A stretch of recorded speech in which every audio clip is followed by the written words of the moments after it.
Hosea 6 ayat yang ketiga. Marilah kita mengenal dan berusaha sungguh-sungguh mengenal Tuhan. Ia pasti muncul seperti fajar. Ia akan datang kepada kita seperti hujan pada akhir musim yang mengairi bumi. Sampai dengan hari ini, Tuhan masih berbicara kepada kita manusia.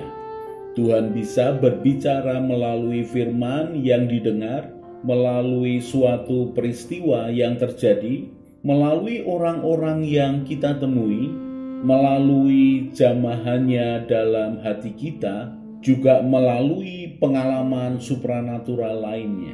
Dan Roh Tuhan akan menerjemahkan kepada manusia batiniah dan jiwa kita apa yang kita lihat, apa yang kita dengar, dan yang kita alami dengan kebenaran firman Tuhan dan kehendaknya dalam hidup kita, sesuai dengan perjalanan iman dan kedewasaan pengenalan kita akan Tuhan.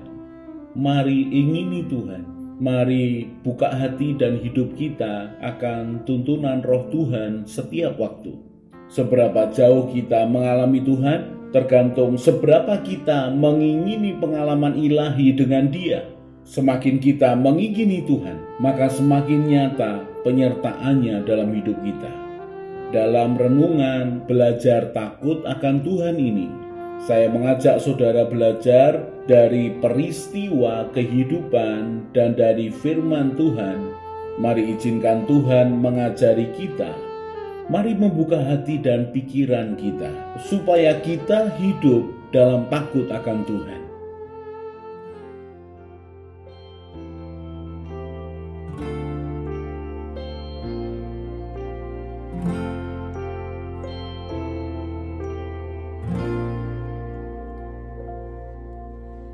Ku melupakan yang di belakangku. Ku serahkan diriku hanya padamu Yesus, dan ku berlari kepada tujuanku. Kau beriku hari yang baru, yang lama telah berlalu. Rencanamu oh Tuhan, indah bagiku, tak terbatas oleh pikiranku. Firman-Mu ya dan amin, sumber kekuatan, Kau pengharapanku, Kau terbaik bagiku.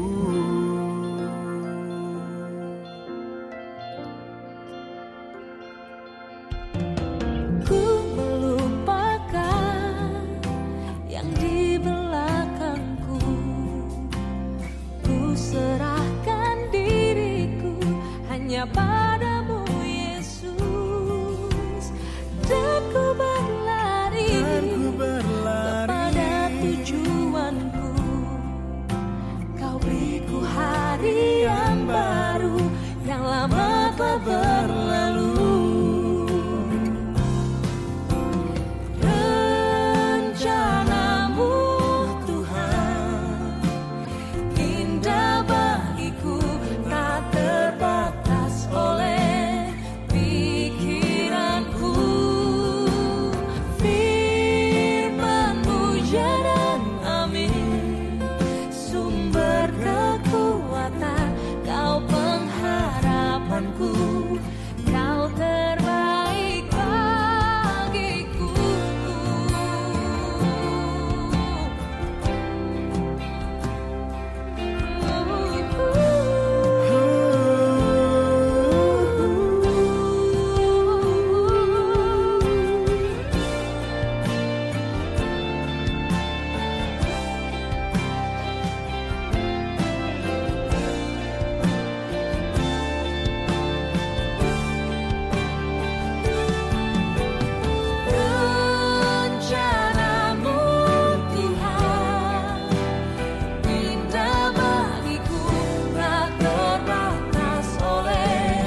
Latar belakang belajar takut akan Tuhan nomor 422 dan 423. Hidup berdosa dan tetap diurapi Tuhan.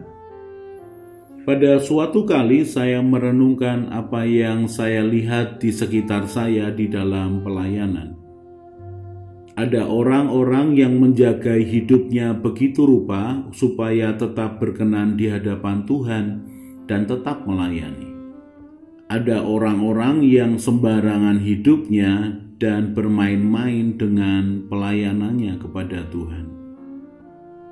Tetapi kemudian saya menemukan ada orang yang hidup berdosa, kemudian dia tetap melayani dan kelihatannya seperti tetap dalam pengurapan Tuhan. Cukup lama saya mencari jawabannya dari Tuhan. Saya mencari jawaban dari Tuhan berdasarkan kebenaran firman-Nya. Dan kemudian ketika saya mengajar sekolah Alkitab, dalam satu sesi tanya jawab, ada siswa yang menanyakan, apakah seseorang yang hidup berdosa dan tetap melayani tetap bisa diurapi Tuhan? Belajar takut akan Tuhan nomor 423. Hidup berdosa dan tetap diurapi Tuhan, bagian yang kedua, bagian yang terakhir. Bagaimana bisa seorang hamba Tuhan yang hidup berzina masih bisa melayani umat Tuhan dengan urapan Tuhan? Sebelumnya kita sudah membahas dua alasan. Alasan yang pertama karena dosa yang dilakukan membutuhkan waktu untuk matang, baru kemudian melahirkan maut. Kerusakan akibat dosanya tidak langsung terjadi. Dosa yang diperbuat merusak hubungan dengan Tuhan, lalu merusakkan manusia roh dan merusakkan jiwanya. Pada saat sudah matang, merusak nama baik, menghancurkan kepercayaan, merusak jiwa yang bersangkutan, kemudian merusak kehidupan orang lain termasuk kehidupan jemaat yang percaya kepada hamba Tuhan ini. Kerusakannya bisa menjadi lebih parah terjadi. Dari sisi hamba Tuhan ini bisa jadi dia tahu bahwa apa yang dilakukannya salah, tetapi dia tetap melakukannya dengan alasan-alasan tertentu. Dia bisa menyalahkan akan orang lain, bahkan pasangan hidupnya, bahkan menyalahkan akan jemaatnya. Dia bisa menyalahkan akan orang yang dekat dengan dia. Dia bisa lakukan alasan apapun dan dia tutupi dosanya dengan kebohongan demi kebohongan. Dia tetap terus melakukannya karena dia menutup hatinya. Dia tahu Tuhan menegurnya, tetapi alasan kedagingannya menutupinya untuk terus kemudian melakukan dosanya. Alasan yang kedua mengapa seorang hamba Tuhan yang berzina masih bisa melayani Tuhan dengan urapan adalah karena Tuhan tidak pernah mengambil apa yang sudah diberikannya kepada hamba-hambanya. Kalau yang bersangkutan semakin jauh dari Tuhan, suatu saat nanti urapan Tuhan itu akan diubah menjadi urapan jiwa hamba Tuhan itu. Berkurangnya kekuatan urapan terjadinya tidak langsung tetapi membutuhkan proses waktu. Urapannya lambat laun hanya menjamah akan jiwa orang lain, bukan menjamah akan roh orang tersebut. Tidak kelihatan secara kasat mata.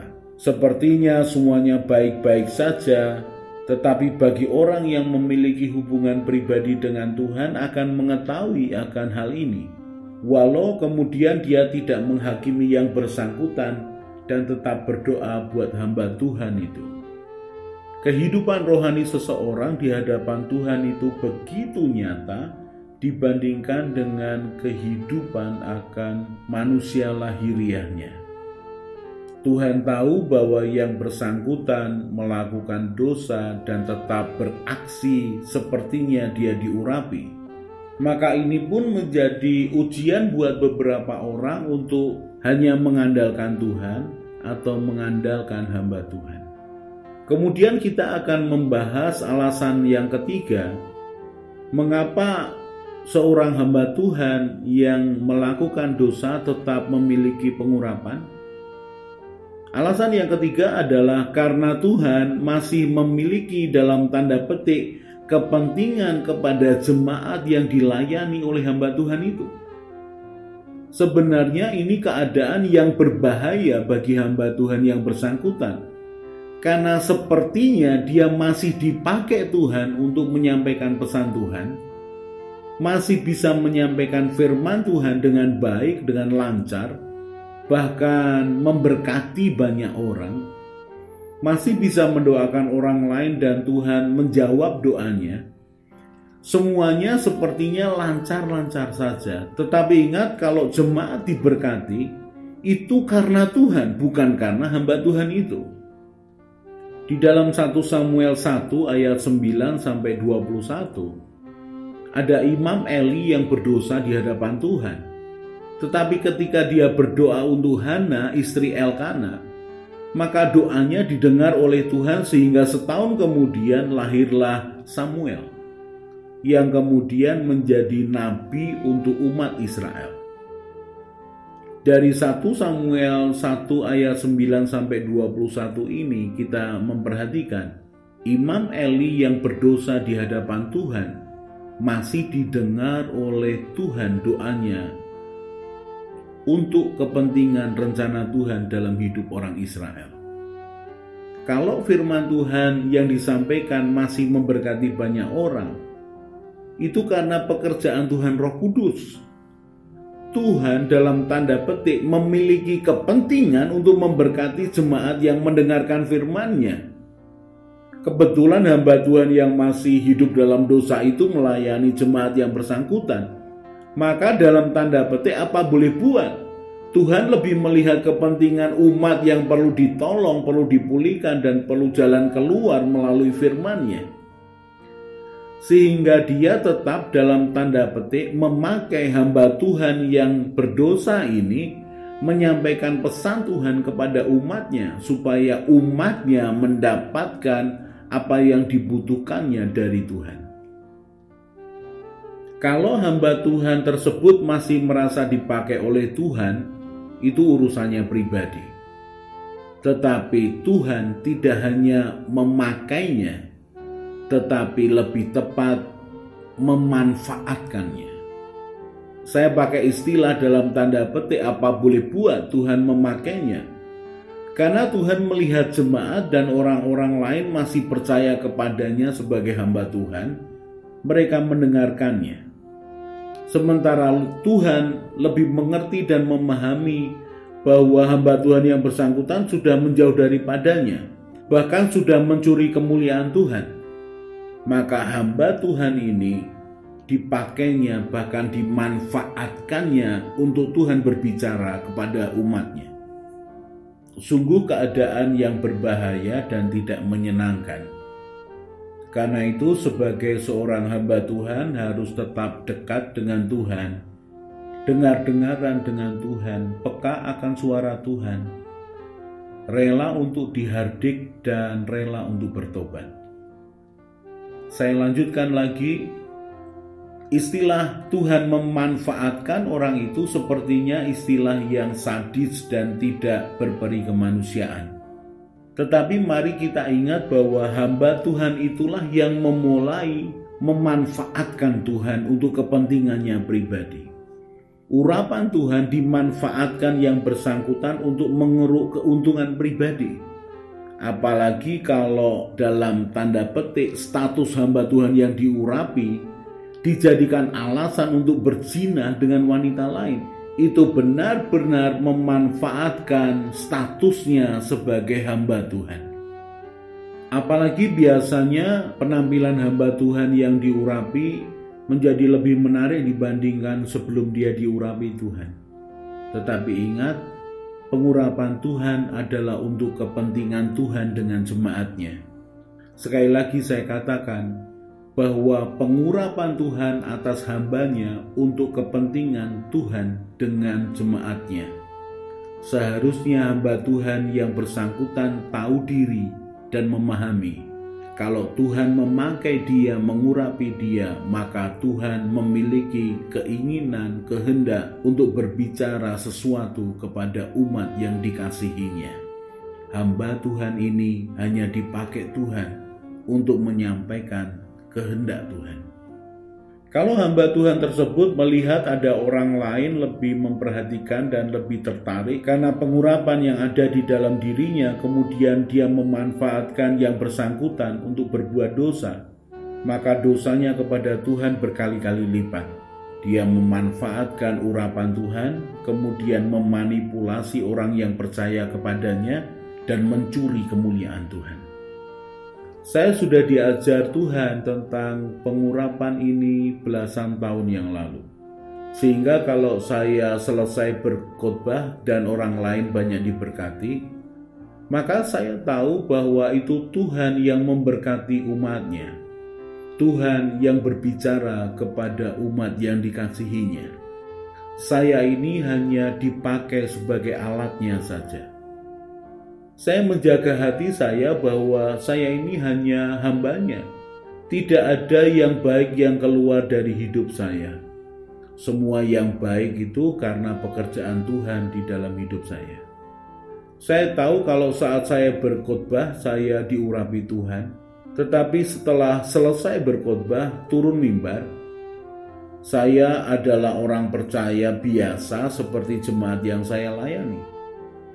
Saya hanya memberikan full time sepenuh waktu saya untuk melayani Tuhan, sedangkan jemaat juga menyerahkan hidupnya sepenuh waktu kepada Tuhan dalam kehidupan pekerjaan, usahanya, atau hidup sosialnya yang lain. Tetapi buat saya semua orang itu sama di hadapan Tuhan.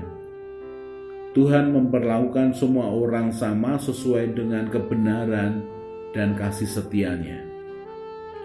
Yang membedakan hanyalah upah kehidupan yang nantinya diterima di saat hari penghakiman dinyatakan.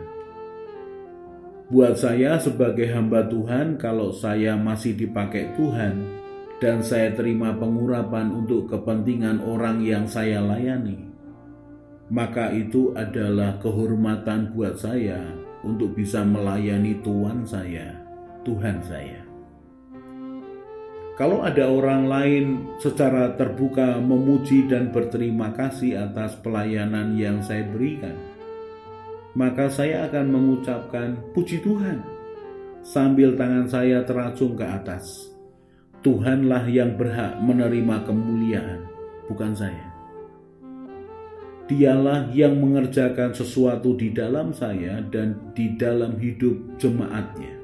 Dialah Tuhan yang layak ditinggikan dan dimuliakan. Ketika saya membahas tentang hamba Tuhan yang berdosa tetapi tetap diurapi ini, ada kegentaran ilahi di dalam hati saya. Ada takut akan Tuhan yang memegangi saya.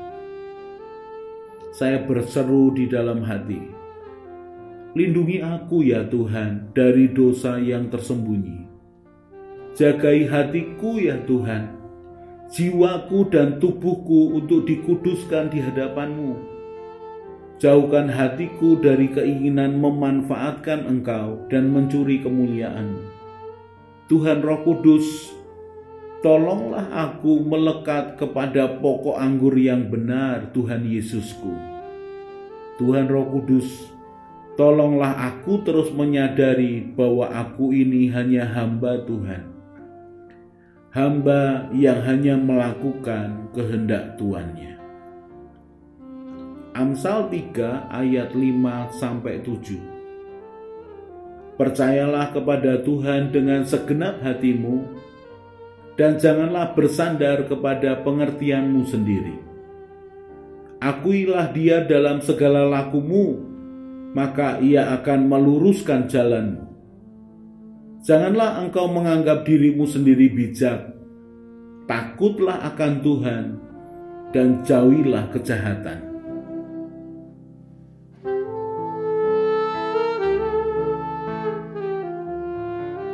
Yakobus pasal yang pertama ayat 19 mulai.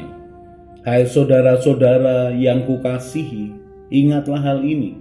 Setiap orang hendaklah cepat untuk mendengar, tetapi lambat untuk berkata-kata, dan juga lambat untuk marah. Sebab amarah manusia tidak mengerjakan kebenaran di hadapan Allah.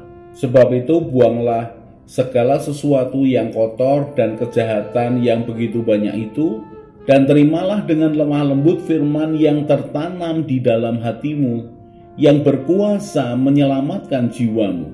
Tetapi hendaklah kamu menjadi pelaku firman, dan bukan hanya pendengar saja. Sebab jika tidak demikian, kamu menipu diri sendiri. Sebab jika seorang hanya mendengar firman saja, dan tidak melakukannya, ia adalah seumpama seorang yang sedang mengamat-amati mukanya yang sebenarnya di depan cermin, baru saja ia memandang dirinya, ia sudah pergi, atau ia segera lupa bagaimana rupanya. Tetapi barang siapa meneliti hukum yang sempurna, yaitu hukum yang memerdekakan orang, dan ia bertekun di dalamnya. Jadi bukan hanya mendengar untuk melupakannya, tetapi sungguh-sungguh melakukannya, ia akan berbahagia oleh perbuatannya. Ketika kita mengadakan waktu untuk merenungkan firman Tuhan, maka bukan hanya roh dan jiwa kita yang disegarkan, tetapi perjumpaan dengan Tuhan secara tersembunyi itu akan membuat kita semakin mengenal kepribadian Tuhan. Semakin sering kita merenungkan firman Tuhan, maka kesadaran akan Tuhan dalam hidup kita akan semakin kuat, dan kita akan semakin menikmati pimpinan tuntunan Tuhan dalam hidup kita. Dia Tuhan semakin nyata, bahkan lebih nyata daripada segala sesuatu yang kita lihat dengan mata kita. Mari belajar takut akan Tuhan, maka kita akan semakin peka dengan suara dan pimpinannya. Mari mata kita tertuju kepada Tuhan Yesus dan hati kita melekat kepadanya. Maka pengajaran, tuntunan, dan penyertaannya akan semakin nyata dalam hidup kita. Saya Yosea Kristiono, Gembala Jemaat GKI Injil Keselamatan Semarang. Tetap setia, tetap semangat. God bless.